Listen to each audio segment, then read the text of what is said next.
ऐसी कहानी मैं सुनाने जा रहा हूं। बात उनके भक्त सूरज प्रसाद जो लखनऊ में निवास करते हैं, उनके घर पर बाबा रुके हुए थे।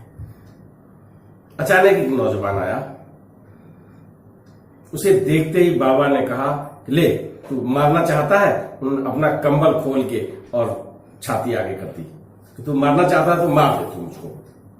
अचानक ये रूप देखकर वहां जो भक्त बैठे थे एकदम विस्मय के उसमें आ गए। क्या हुआ?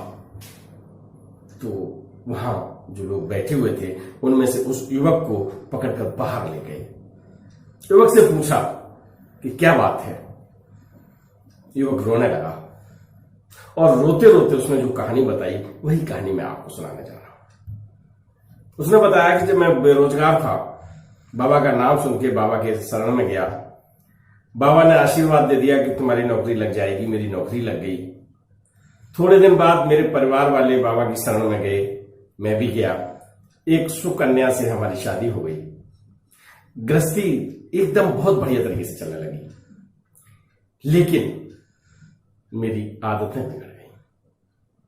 शराब पीने लगा, सट्टा खेलने लगा, जुआ खेलने लगा।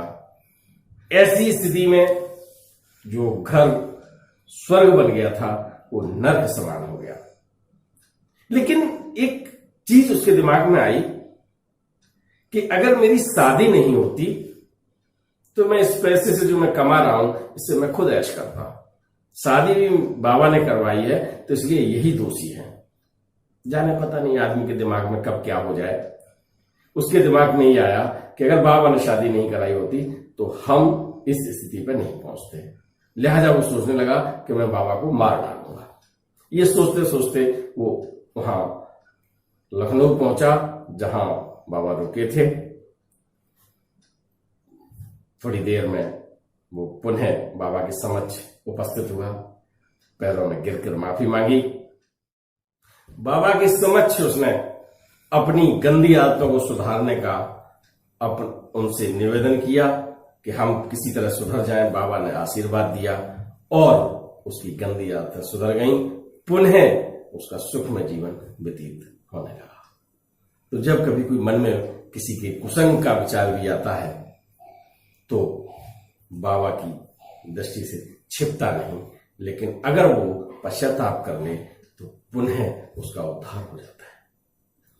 ये कहानी आपको कैसी लगी?